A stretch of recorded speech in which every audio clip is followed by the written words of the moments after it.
it's still for many people unimaginable.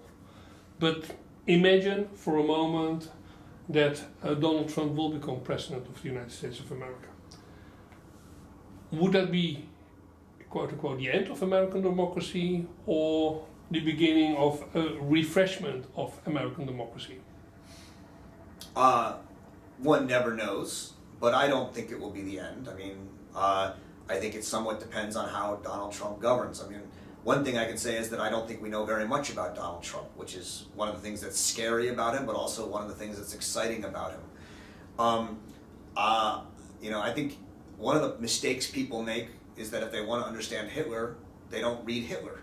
You should read Mein Kampf. A lot of it was in there. So go and read The Art of the Deal, which is the book Donald Trump wrote. It's not Mein Kampf. It's not great literature. But I think you can see page by page, step by step, what he's doing as a presidential candidate. It's a book about a businessman who has a chip on his shoulder, who wants to make deals because he thinks it's fun. He actually has fun making deals.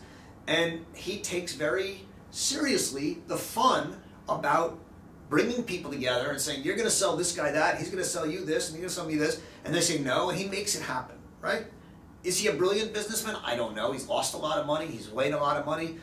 He inherited some money. I'm not involved in that. I don't care. But I don't think Donald Trump's an ideologue.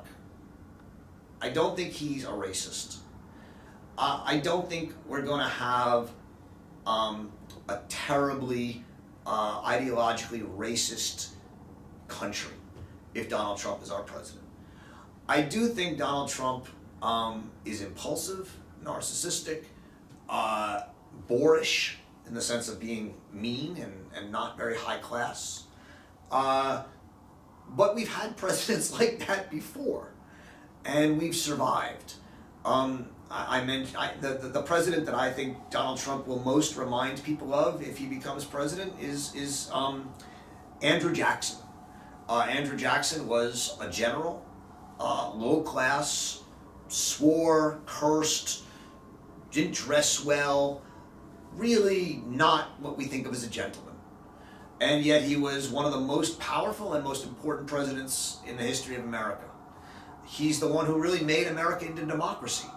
Prior to Andrew Jackson, America was a federal republican, a constitutional republic, and Jackson started the political parties as real political forces, and he started fundraising. He was the beginning of fundraising for politics in the United States.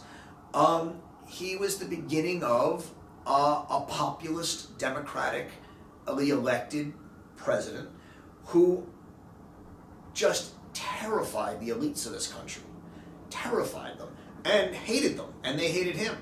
And he did away with the Federal Reserve, the National Bank of the United States, currently the Federal Reserve, against all their objections. When the Supreme Court told him that he couldn't kick the Indians, Native Americans, off their land, he said, let the Supreme Court and their army stop me. He basically governed as a populist, democratic tyrant. And yet, he was probably the most popular and democratic president we've had. We survived that. My hope is that Trump wouldn't be that bad and we'd survive him too. We may actually get some good things from Donald Trump, just like there's a lot of good things that came out of Andrew Jackson's presidency. He's considered one of the most important presidents in the country. He's on the $20 bill.